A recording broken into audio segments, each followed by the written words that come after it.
महापुराण। एक गांव जिसका नाम महिपालपुर था, एक अंधी बुढ़िया रहती थी। वह शिव जी की परम भक्त थी।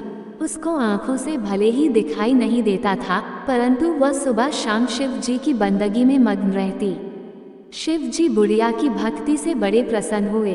उन्होंने सोचा, ये बुढ़िया नित्य हमारा स्मरण करती है, परंतु बदले में वह कभी कुछ नहीं मांगती है। भक्ति का फल तो उसे मिलना ही चाहिए। ऐसा सोचकर शिव जी एक दिन बुढ़िया के सम्मुख प्रकट हुए तथा बोले, माई, तुम हमारी सच्ची भक्त हो। जिस श्रद्धा व विश्वास से हमारा स्मरण करती हो, हम उससे प्रसन्न हैं। अतः तुम जो वरदान चाहो हमसे मांग सकती हो। बुढ़िया बोली, प्रभो, मैं तो आपकी भक्ति प्रेम भाव से करती हूँ। मांगने का तो मैंने कभी सोचा ही नहीं, अतः मुझे कुछ नहीं चाहिए। शिव जी पुनः बोले, हम वरदान देने के लिए आए हैं। बुढ़िया बोली, मुझे मांगना तो नहीं आता, अगर आप कहें तो मैं कल मांग लूंगी। तब तक मैं अपने बेटे व बहू से भी सलाह कर लूंगी। शिव जी कल आने का वादा करके वापस लौट गए। बुढ़िया का एक पुत्र व बहू थे। बुढ़िया ने सारी बात उन्हें बताकर सलाह मांगी।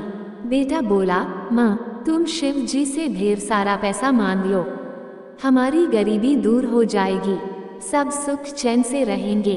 बुढ़िया की बहू बोली, नहीं, आप एक सुंदर पोते का वरदान मांगे, वंश को आगे बढ़ाने वाला भी तो चाहिए। बुढ़िया बेटे और बहू की बातें सुनकर असमंजस में पड़ गई। उसने सोचा, ये दोनों तो अपने अपने मतलब की बातें कर रहे हैं। बुढ़िया ने पड़ोसियों से सलाह लेने का मन बनाया। पड़ोसन भी नेक दिल थी। उसने बुढ़िया को समझाया कि तुम्हारी सारी जिंदगी दुखों में कटी है, अब जो थोड़ा जीवन बचा है वह तो सुख से व्यतीत हो जाए। धन अथवा पोते का तुम क्या करोगी?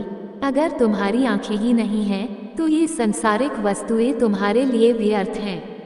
अतः तुम अपने लिए दोनों आंखें मांग लो। बुढ़िया घर लौट आई। बुढ़िया और भी सोच में पड़ गई। उसने सोचा, कुछ ऐसा मांग लूं जिससे मेरा, बहू व बेटे सबका भला हो। लेकिन ऐसा क्या हो सकता है? बुढ़िया कभी कुछ मांगने का मन बनाती तो कभी कुछ, परंतु कुछ भी निर्धारित न कर सकी। दूसरे दिन शिव जी पुनः प्रकट हुए तथा बोले, आप जो भी मांगेंगे वो हमारी कृपा से हो जाएगा, ये हमारा वचन है। शिव जी के पावन वचन सुनकर बुढ़िया बोली, यदि आप मुझसे प्रसन्न हैं तो कृपया मुझे मन इच्छित वरदान दीजिए। मैं अपने पोते को सोने के गिलास में दूध पीते देखना चाहती हूँ। बुढ़िया की बातें सुनकर शिव जी उसकी सादगी व सरलता पर मुस्कुरा दिए। बोले, तुमने तो मुझे ठग ही लिया है। मैंने तुम्हें एक वरदान मांगने के लिए बोला था, परंतु तुमने तो एक वरदान में ही सब कुछ मांग लिया।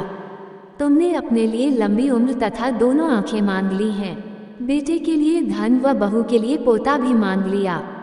पोता होगा, ढेर सारा पैसा होगा, तभी तो वह सोने के गिलास में दूध पिएगा। पोते को देखने के लिए तुम जिंदा रहोगी, तभी तो देख पाओगी। अब देखने के लिए दो आंखें भी देनी ही पड़ेंगी। फिर भी वह बोले, जो तुमने मांगा वे सब सत्य होगा। यूं कहकर शिव जी अंतर्ध्यान हो गए। कुछ समय पाकर शिव जी की कृपा से बुढ़िया के घर पोता हुआ। बेटे का कारोबार चल निकला तथा बुढ़िया की आंखों की रोशनी वापस लौट आई। बुढ़िया अपने परिवार सहित सुखपूर्वक जीवन व्यतीत करने लगी। तो दोस्तों, इस प्रकार से एक बुढ़िया ने शिव जो को आखिर में ठग ही लिया।